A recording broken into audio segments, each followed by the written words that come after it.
Hey guys, what's going on? It's Ash here coming at you today in Clash Royale. The topic of today's video is going to be one of the most common questions that I get here on my YouTube channel, and that is, what is the best way or easiest way to get legendary cards? Now let's start off with a quick disclaimer. There are no glitches or hacks or secret ways that you can get legendary cards, whether you're free to play or pay to play, it doesn't matter. But there are, however, just normal, strategic, prudent ways that you can put yourself in a great position to get legendary cards in the most efficient way possible, and that's going to be the subject of today's video. So any videos out there on YouTube that tell you, oh, this is the easy way to get legendary cards, or this is a legendary glitch or a new method to get legendary cards easier, they're not true, guys. Don't click on them, don't show them any love, because it's not real. There's no tricks or hacks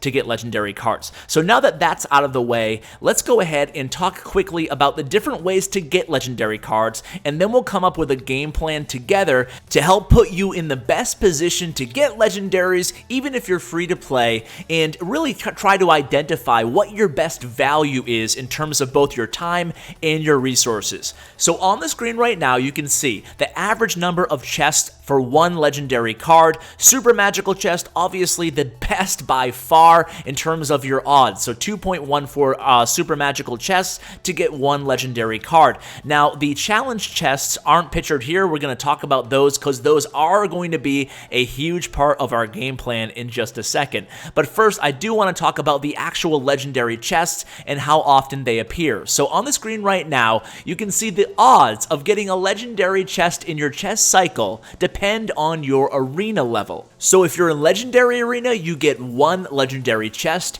every cycle, meaning every 241 chests. If you're below legendary arena, you're guaranteed one legendary chest every 2 chest cycles, which turns out to be 482 chests. Again, guys, don't get bogged down too much on the numbers here, as they do change quite frequently. More importantly, the takeaway here is just trying to identify where the chest value lies. Now, the most valuable way you can get a legendary card in terms of actually buying them is in the shop, and that's also going to be a big factor in how we're going to strategize getting you guys the most legendary cards possible. But before we get into the game plan, let's discuss a few other ways that you can get legendary cards and how feasible they are in terms of a good, valuable option to get them. So super magical chest, as we discussed, is the best chance at just under 50% chance. Again, these numbers are always changing depending on the overall number of cards in the game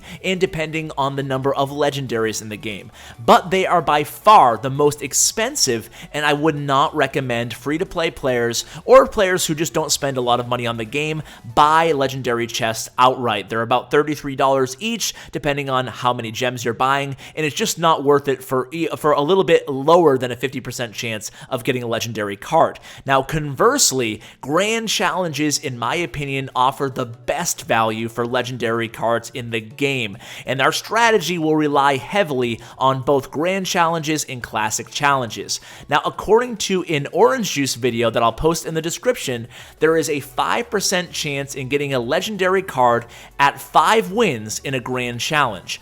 After 12 wins in a grand challenge, that bumps up to almost 30% of getting a legendary card from a grand challenge chest.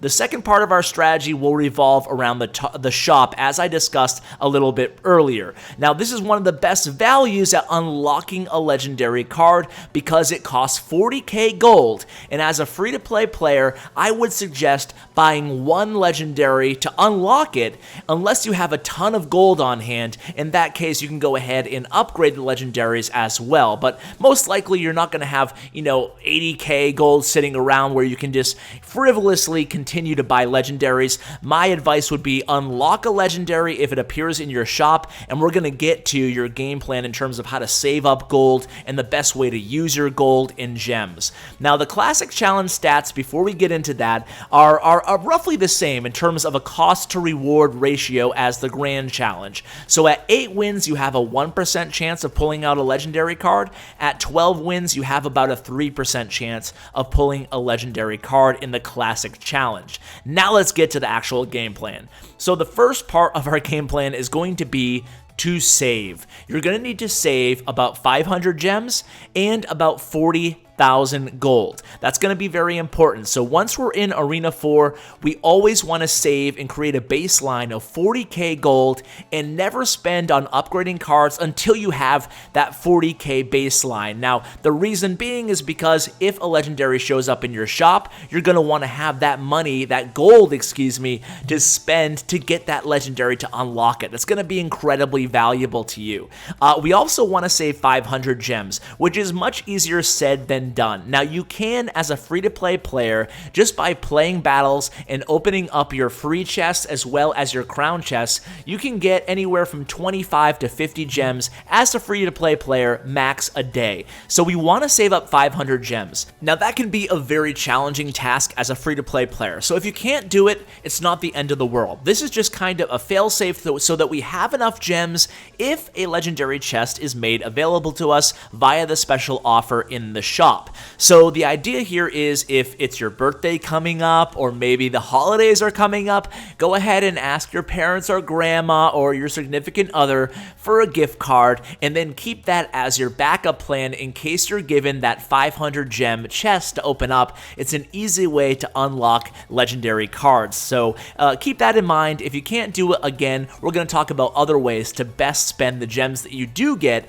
as far as a free-to-play player just by opening up your free and crowned chests. So once you saved up all that gold and the gems, now you'll be in a perfect position to get those legendary cards and capitalize when they become available to you. So what are you going to do in the meantime? Well, number one is get to level 8 as soon as possible and try to level up your cards to tournament level standards. That's going to be key because we want to farm here. We want to farm challenges. That's your best value in the entire game in terms of getting legendary cards. So the easiest way to do this is to play a certain archetype, whether it be control or siege or beatdown, and stick with it. You'll get the added benefit of becoming a better player using that deck as well, so sticking with one archetype will actually pay you in 2 types of ways. Now, if you're not sure what deck archetype to choose or what deck archetypes even are, I'll include a link to a video I did on deck archetypes, so you can go ahead and check that out as well. So once you decided what archetype to actually play with, then you can start concentrating on upgrading your win condition card, whether it be a Hog Rider or a Giant or an Expo, etc., followed by your supporting common cards. I prefer upgrading your direct damage spells first because an extra level in, say, Zap, Arrows, or Fireball actually makes a huge difference between killing low HP units such as Goblins, Princess, Skeleton Army, etc. So after your cards are tournament level standards, you're going to want to focus on 3 methods to farm your legendaries. And number 1 is obviously free tournaments. I host 2 daily on Twitter at clash_with_ash. The rewards aren't great in tournaments anymore, but they're free to play. And if you finish high, you'll definitely benefit greatly given that they cost you nothing. But number 2 and number 3 are basically challenges. Challenges are so valuable right now. So you've saved up your resources, you're ready to use your excess gems for challenges. Now, if you're totally free to play, you're going to want to spend your gems, your daily gems, on 1 or 2 classic challenges a day. Now, classic challenges, as we discussed, aren't quite as lucrative as grand challenges, but think about it. If you play 2 classic challenges a day and you win, say, an average of 8 wins, well, the odds are you'll get 1 legendary card roughly every 6 weeks. Now, if you're the type of player who doesn't mind spending a few dollars on the game, maybe say $5 a week, maybe it's an allowance or something like that, I'd recommend playing 5 grand challenges a week and your odds will go up tenfold. So maybe, like I said, negotiate a bigger allowance, or maybe, you know, give yourself the, or allow yourself, if you're an adult, to spend a few dollars on entertainment a week and you can play grand challenges. Now, grand challenges, again, your odds go up to 20% if you're going to get all 12 wins. Now, not everybody does that, but obviously maybe if you sprinkle in a couple grand challenges on on the weekends and then play classic challenges all week, you're bound to get at least one legendary card a month if you're playing those consistently. So think of it like farming. It's basically farming cards. So in the meantime, you're also going to be upgrading more epics, more rares, and more commons if you follow this methodology. Now, what legendaries should you prioritize? Well, honestly, it depends on your own preference and gameplay. Everybody has different opinions, but me personally, my top 5 legendary cards right now in the current meta, in no particular order, are Miner, as it's probably the most used win condition proxy card in the entire game. Graveyard is incredibly strong right now. If you get it to level 1, with all these legendary cards, you don't need to focus on upgrading them. Just unlock them, then you can play them in challenges and tournaments, and you'll have even more success. So Graveyard is just so powerful right now in the game. And then the 2 original cards are always a great foundation to have. So Ice Wizard and Princess definitely have to be in my top 5. And then the last one would actually be Lava Hound. Lava Hound's an incredibly strong card, and it opens up an entire new genre of gameplay for you guys, where you can use Air Effecta and Lava Hound decks and really experience a new variety of the beatdown archetype. So guys, that's your game plan. Again, no tricks, no hacks, no glitches, no bugs, just some rational and sober advice and strategy to unlock the most legendary cards for the most value given both your time and resources. So guys, that is going to do it for today's video. Be sure to check out Orange Juice's video that I'll link in the description below, as well as my deck archetype video, which I'll also link in the description below. And be sure to show these guys on Reddit and Clash Arena and all those other useful websites some love, and thank them for their great content and data mining, so to speak. So guys, thanks so much for watching, and as always, take care, guys.